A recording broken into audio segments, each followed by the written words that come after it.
राधे राधे भक्तों, सब भक्तों को राधे राधे। तो देवशौनी एकादशी के दिन हमें सालग्राम की पूजा किस प्रकार करना चाहिए वो ही हम करेंगे। तो पहले हम एक चौकी लगा लेंगे और थाल रखेंगे और उसमें डालेंगे तुलसी पत्ता और तिली। तो तिल डालकर फिर हम सालग्राम जी को कराएंगे स्नान। तो स्नान हमें दूध से स्नान कराना है, कच्चे दूध से, और पंचामृत से भी स्नान करा सकते हैं हम देवशौनी एकादशी के दिन। और हम कराएंगे शंख से स्नान कराएंगे उन्हें। तो हम शंख में जल भर लेते हैं और फिर उसके बाद हम स्नान कराएंगे। तो सालग्राम जी की पूजा भी देवशौनी एकादशी के दिन हमें करनी चाहिए। भगवान विष्णु का ही स्वरूप है। तो हम एक धार से ही सालग्राम जी की स्नान कराएंगे, एक धार से कराना है हमें। और पहले हम जल से स्नान करा देंगे, फिर करा देंगे हम चंदन से स्नान।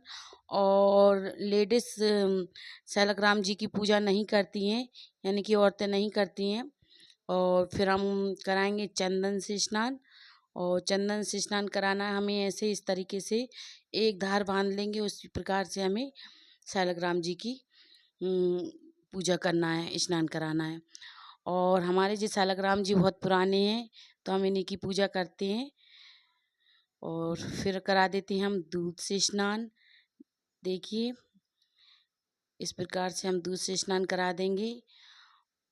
और बहुत पुराने सालग्राम जी हैं हमारे, यही पूजते आ रहे हैं हम शुरू से, तो इन्हीं की पूजा करेंगे हम।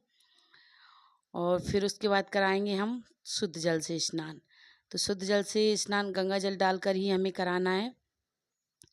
और फिर उसके बाद हम अच्छे से फिर उन्हें पोंछ देंगे, उनका अंग पोषण करेंगे। तो फिर हम शुद्ध जल से स्नान करा देते हैं। और फिर उसके बाद हम उन्हें पोंछ देंगे। पोंछने के बाद फिर उन्हें, आपके पास वस्त्र हो तो आप वस्त्र पहना सकते हैं, और वस्त्र ना हो तो आप ऐसे भी पूजा कर सकते हैं। हम सरल विधि से पूजा कर रहे हैं सालग्राम जी की, तो वही हम आपको बता रहे हैं। तो देखिए हम अच्छे से उन्हें पोंछ देते हैं। तो मेरे बेटा ने पूजा की थी। तो अब उसके बाद फिर हम पोंछने के बाद करेंगे हम चंदन से तिलक, और फिर हम पुष्प समर्पित करेंगे। इसी प्रकार से हमें करना है सालग्राम जी की पूजा। तो देखिए हमने पोंछ दिए हैं उन्हें अच्छे से। उसके बाद फिर हम करते हैं, अब उन्हें लगाएंगे हम चंदन का तिलक। और पहले एक प्लेट ले लेते हैं, प्लेट में उन्हें रख देते हैं। फिर उसके बाद हम चंदन का तिलक लगाएंगे। और चौका ऐसे पटा हो आपके पास, पटा रख कर उस पर पीला कपड़ा बिछा लें। उसके बाद ही आपको पूजा करना है। को श्री हरि जी को पीला ही देवशनी एकादशी के दिन पीला वस्त्र ही पहनाया जाता है। तो पीला कपड़ा हमने बिछा लिया था पटे पे। और फिर उसके बाद हम स्नान कराया उन्हें। तो देखिए हम चंदन लगा देते हैं उन्हें। तो आपके पास पीला चंदन हो, पीला चंदन लगा सकते हैं, लाल हो तो लाल लगा सकते हैं, जो भी चंदन हो आप वो लगा सकते हैं। और पहले हम तुलसी पत्ता नीचे रखेंगे और तिली रखेंगे, और तिली समर्पित करना है हमें देवशनी एकादशी के दिन। और फिर हम तिली भी रख देंगे, और फिर हम सालग्राम जी को रखेंगे। और फिर तुलसी पत्ता समर्पित करना है हमें, और फिर तिली भी समर्पित कर, अक्षत उस दिन समर्पित नहीं किए जाते हैं, इस वजह से हम तिली समर्पित करेंगे। और तुलसी पत्ता समर्पित कर दिया हमने। और फिर उसके बाद करेंगे हम पुष्प समर्पित। तो हम पुष्प समर्पित कर देते हैं, आपके पास जो पुष्प हों आप वो समर्पित कर सकते हैं। पीले पुष्प हों तो पीले कर सकते हैं, और गुलाब के पुष्प हों तो आप गुलाब के भी कर सकते हैं। तो देखिए हम अब गुलाब के पुष्प समर्पित कर देते हैं। इस प्रकार से हमें सालग्राम जी की पूजा करना चाहिए सरल विधि से। और देखिए अब हमने पुष्प समर्पित कर दिए हैं।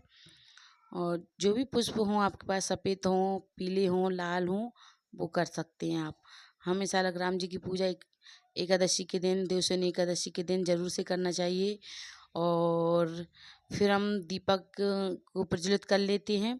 और दीपक को प्रज्वलित करने के बाद हमें घर में हमारे सुख समृद्धि बनी रहती है। देवशनी एकादशी के दिन हमें सालग्राम जी की पूजा भी करना चाहिए।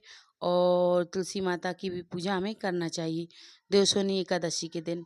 बहुत ही अच्छा माँ लक्ष्मी जी की कृपा बनी रहती है घर में, सुख समृद्धि बनी रहती है और धन धान की वृद्धि होती है। तो देवशोनी एकादशी के दिन हमें इस दिन देवशोनी एकादशी के दिन से हम व्रत भी प्रारंभ कर सकते हैं। जो व्रत नहीं रखते हैं वो रख सकते हैं, पहली बार जिनको रखना हो वो रख सकते हैं देवशोनी एकादशी से। और अब हमने दीपक प्रज्वलित कर लिया है और दीपक प्रज्वलित करने के बाद हम अब कर लेंगे, अगर आपके पास इत्र हो तो इत्र की भी आप सालक जी को इत्र लगाएं। और फल हो आपके पास, जो भी फल, मिठाई हो मिठाई या फल हो तो फल, आप जो भी हो वो आप समर्पित कर सकते हैं सालक जी को। और हमने गंगा जल और इत्र दोनों जल में डाल लिए थे, इसलिए हमने इत्र नहीं लगाया है सालक जी को, तो हम इत्र नहीं लगाएंगे। और फिर हम कर लेते हैं पहले आरती। और आरती जो भी श्री हरि की आपको आए वो आरती कर सकते हैं। और श्री हरि की आप मंत्र भी कर सकते हैं, जो भी मंत्र आपको आता हो तो आप मंत्र कर सकते हैं। तो अब हम कर लेते हैं आरती। और आरती करने के बाद देखिए उस मैं बताती जा रही थी, उस प्रकार करता जा रहा था वो, क्योंकि वो अब बच्चे हैं, बच्चे तो बच्चों के हिसाब से करते हैं। तो देखिए इस प्रकार उसने पूजा की और हमें इसी प्रकार पूजा करना है। और हम आरती कर लेते हैं। आरती करने के बाद हम फिर आचमन देंगे। भोग हमने समर्पित कर दिया है सालक जी को, और फिर हम आचमन दें। आचमन देना बहुत ही ज़रूरी रहता है। और आचमन दें, आचमन देने के बाद फिर हम हाथ जोड़कर उनसे क्षमा मांगेंगे जो भी गलती हो। तो अब आचमन दे देते हैं सालक जी को। इस प्रकार से देखिए 3 बार देना है। तो देखिए इस प्रकार देते हैं और हम 3 बार आचमन देने के बाद फिर हम हाथ जोड़कर क्षमा मांगेंगे और अर्घ्य दे देंगे। तो इस प्रकार से हमने सालक जी की पूजा की और आपको भी करना है, बहुत ही सरल विधि से, ऐसा कुछ नहीं। और एक पुष्प लेकर हम संकल्प ले लेंगे उनसे और पुष्प समर्पित करेंगे उन्हें। हमें उपवास रखना है उस दिन एकादशी के दिन, तो हम उन्हें फिर संकल्प लेके पुष्प समर्पित कर देंगे और तिल ले सकते हैं हाथ में। तो इस प्रकार से हमने पूजा की सालक जी की, हाथ जोड़कर क्षमा मांगेंगे।